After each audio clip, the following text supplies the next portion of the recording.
Excelentísimo señor alcalde, excelentísimo señor concejal de fiesta, excelentísimo miembros de la corporación, al público en general, la verdad es que estoy muy emocionado, ¿no? Muy emocionado porque no creo que tenga el honor de ser pregonero de esta fiesta, ¿no? No nací en el Puerto de la Cruz, me une muchísimas vivencias con el Puerto de la Cruz. Tengo que recordar en este sentido a mis padres, ¿no? Yo nací hace 70 años en la Isleta. Mi padre venía siempre a la fiesta del Carmen. Disfruté muchísimo con las fiestas del Carmen. En la Isleta también se celebran las fiestas del Carmen. Creo que están hermanadas la Isleta y el Puerto de la Cruz. Y no solamente mi niñez está vinculada con el Puerto de la Cruz, o parte de mi niñez, ¿no? También cuando era estudiante en la universidad, el único cine que se podía disfrutar de películas excelentes en Canarias era el cine Chimisay, y venía todos los jueves por la carretera vieja, entonces no había autovía como ahora, para disfrutar del cine Chimisay. Y luego, poco después, en los años 80, fui invitado para inaugurar junto con César el Festival de Cine Ecológico y de la Naturaleza, ¿no? Que luego, 10 años después, pues el Puerto de la Cruz tuvo la brillante idea de homenajear a César Manrique en el mes de octubre, poco después de su fallecimiento, ¿no? Estuve con César los últimos meses de su vida. Tuve el privilegio de organizar una exposición dedicada a su figura. Arte y Naturaleza se llamaba la exposición, en el marco de la Expo de Sevilla en el año 92. Y el Puerto de la Cruz también significó mucho para mí, porque hay un lugar emblemático en el puerto que es el Instituto de Estudios Hispánicos, donde yo impartí mis primeras conferencias en los años 70 dentro o en el marco de aquellos cursos para extranjeros que existía en esa loable institución, ¿no?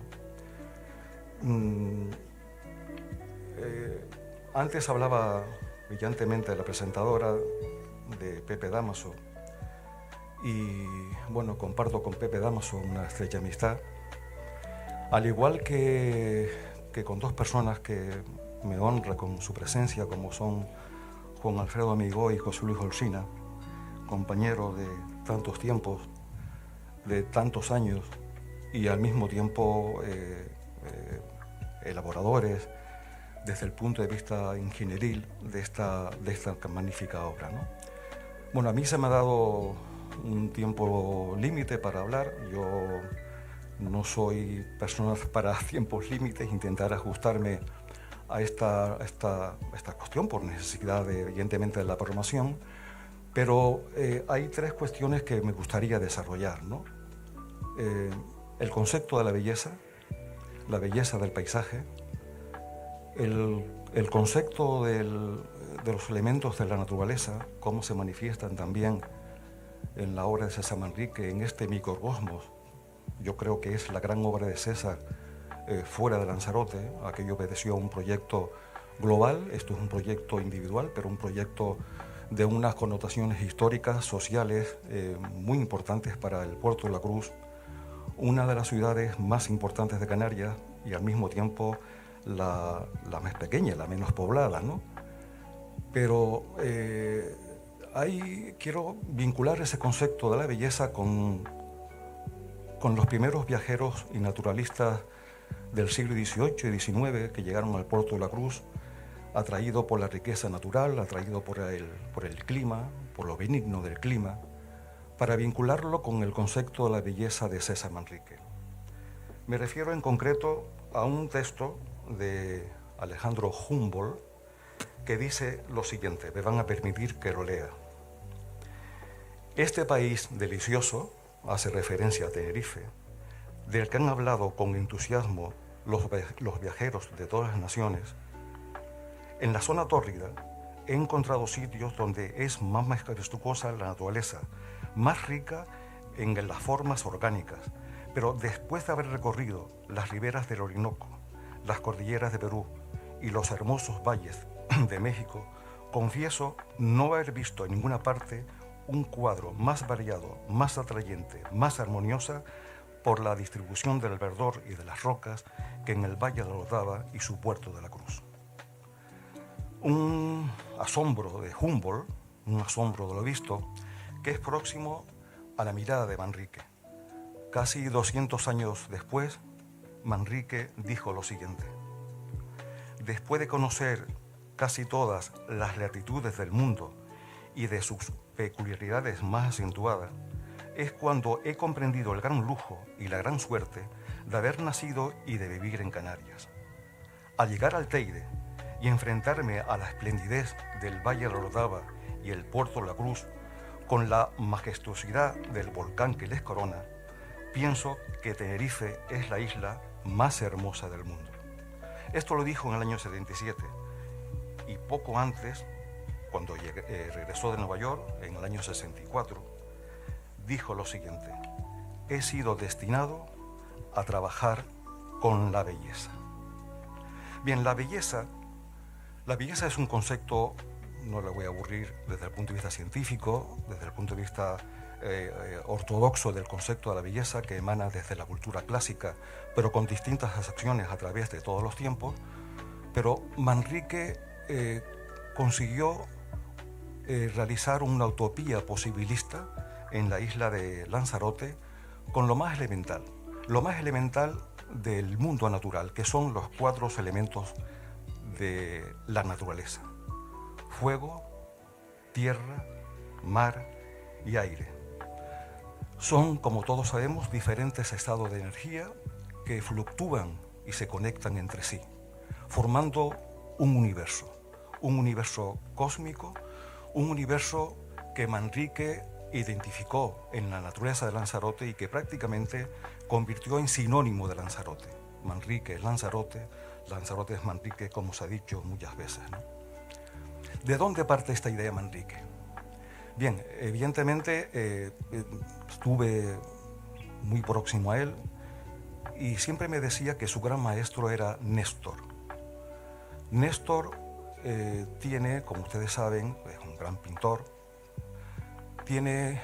tuvo la idea de organizar un ciclo también de los elementos naturales. Ese ciclo de Néstor es paralelo al ciclo narrado por el poeta Tomás Morales, el ciclo que se basaba en el fuego, en la tierra, en el mar y en el aire. Aquí tienen 2 imágenes, ¿no? El poema de la tierra del propio Néstor, y luego un libro que se denomina Las Rosas de Hércules, de Tomás Morales, donde narra la Oda del Atlántico. ¿Cuál es la diferencia entre Néstor, Tomás Morales y César? César realizó la utopía. La muerte truncó la posibilidad de esa narración pictórica y literaria tanto a Néstor como a Tomás Morales.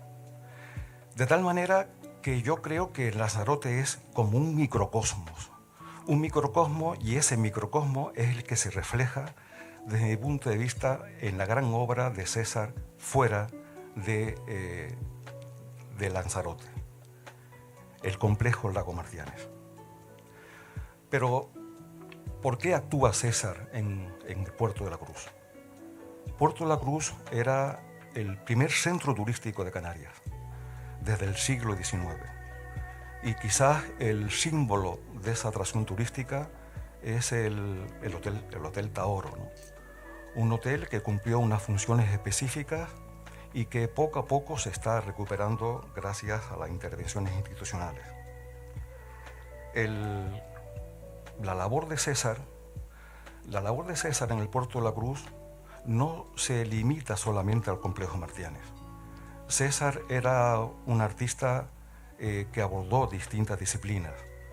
Como todos sabemos, era diseñador, arquitecto, era jardinero, en el buen sentido del término, jardinero desde el punto de vista naturalista y también urbanista. El plan del año 57 del Puerto de la Cruz, elaborado por Luis Cabrera, un gran plan, fue fundamental para trazar una nueva ciudad. Pero a partir de los años 60 hubo una degradación, como ocurrió en casi todas las ciudades turísticas del archipiélago, ¿no? No había un modelo, no había una idea, no había un proyecto que estuviese en consonancia con la belleza de la naturaleza, con la belleza del lugar, con el mar. Y esta idea de la integración, de la restitución del lago Martianes, se une a la fachada marítima de la ciudad. César no solamente, insisto, trabajó en el complejo Martianes. A él se debe el Paseo de San Telmo, a él se debe las labores de mejora junto con Luis Losada de la calle San Juan, de otras calles de la ciudad. A él se debe también la intervención de mejoras en Ciudad Jardín, en la ciudad de San Fernando, y hubo a partir de entonces ese proyecto que desde el complejo Martianes se trazó hacia Playa Jardín, hacia Punta Brava, ¿no? Con el malogrado parque marítimo que estaba en medio de estos dos núcleos, ¿no?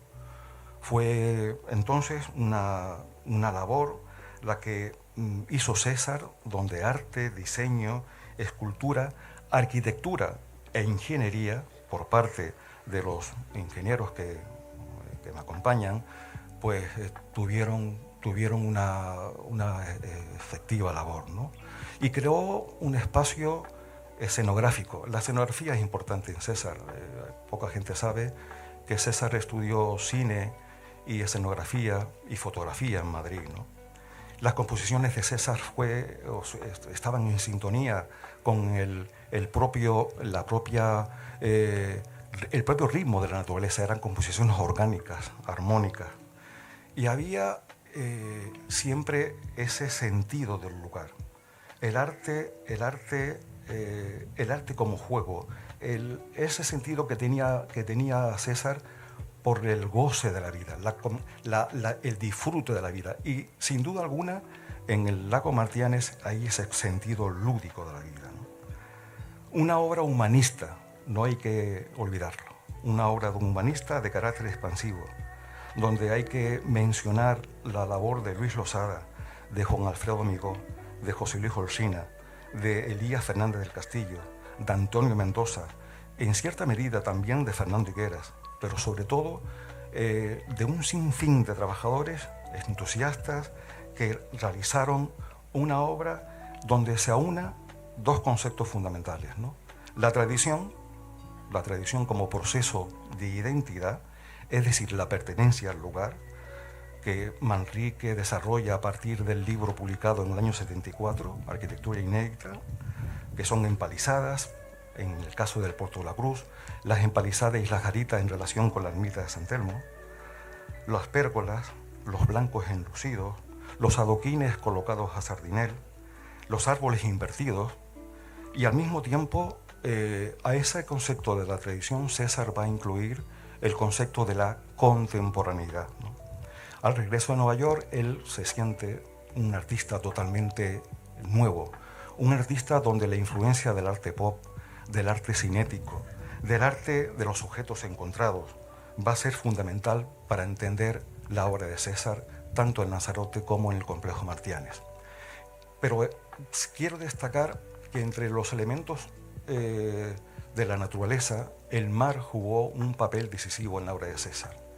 César nació en Puerto Naos, al lado del charco de San Ginés, y pasó casi toda su infancia en Famara.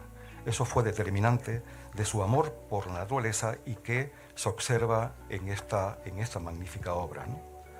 Y realiza en el complejo Martianes una serie de melodías sincopadas que en su conjunto forma una gran sinfonía, ¿no?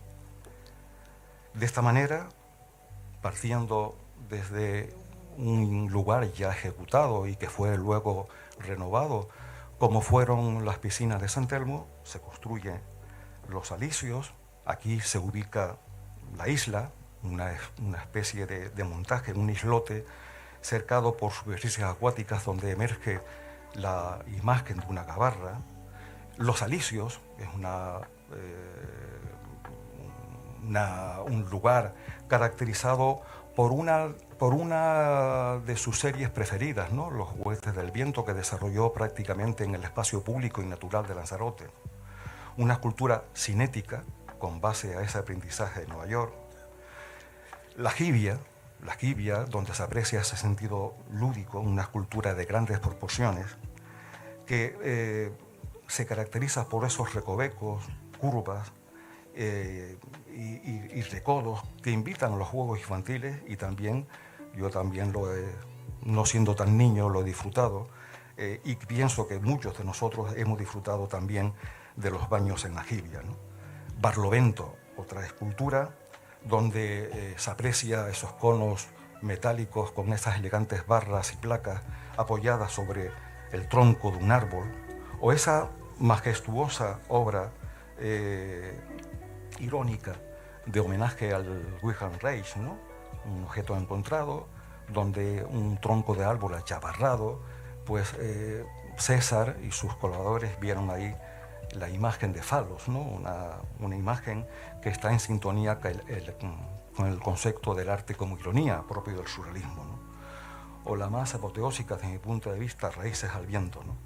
Un grupo de troncos de árboles invertidos cuyas desnudas raíces pretenden alcanzar el cielo, ¿no? Los árboles ya dejan de ser árboles para proporcionarse, para transformarse en fustes que intentan enlazar lo real con lo imaginario. O esas esculturas de agua, ¿no? Esa es la metáfora de reconversión entre el fuego y el agua, Cráter y Heiser. O la gran escultura que se encuentra al final del camino, en el límite fronterizo, el homenaje al mar, la metáfora de la ola, una escultura de fuente potencia visual. Un conjunto el que nos encontramos, un raro lugar que nos encontremos en este espacio vacío, ¿no? Un conjunto de ocio, disfrute público, del bienestar de la vida, en el que dialoga los tres conceptos que he desarrollado, ¿no? Belleza, cultura e identidad. Por tanto, es un lugar que debe considerarse como de un gran valor patrimonial, ¿no? Un gran valor patrimonial que se asocia no solamente al concepto del patrimonio colectivo, sino al patrimonio individual, porque el Puerto de la Cruz es de las pocas ciudades de España que cuentan con personajes ilustres, ¿no? Con numerosos naturalistas y científicos, viajeros extranjeros que vinieron en los siglos XVIII y XIX, con el pintor Luis de la Cruz y Río, que fue pintor de cámara de Fernando VII, con el gran ingeniero Agustín de Bettencourt, que trabajó para el Reino de España y el Imperio Ruso, o el célebre poeta surrealista Agustín de Espinosa, ¿no? Un patrimonio cultural, individual, colectivo, que se une al patrimonio de valor plástico y devocional. Las flamantes esculturas del gran poder de Dios, el Vejito, la Virgen del Carmen, la Reina del Mar, y su acompañante, el locuaz San Telmo, el patrón de los marineros.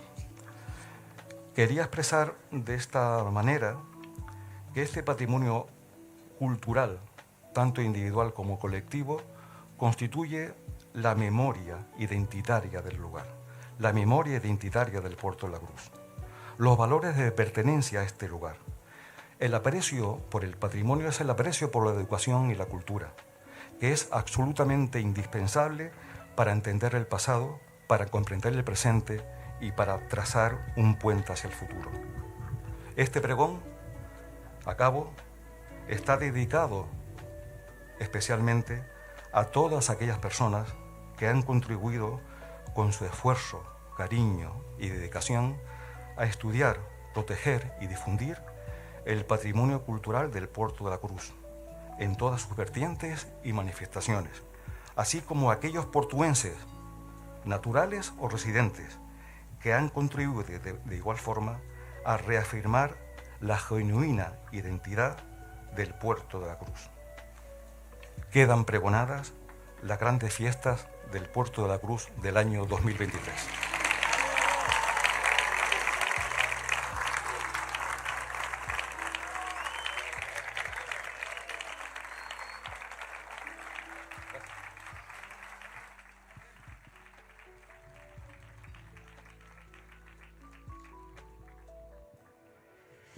Muchísimas gracias, don Francisco Galante.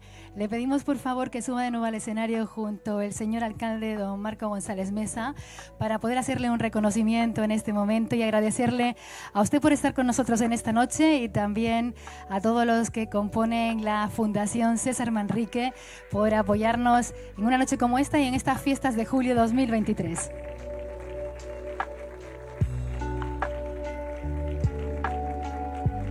Ahí va ese reconocimiento a nuestro pregonero y a la Fundación César Manrique. Y hablando de fundaciones, esta noche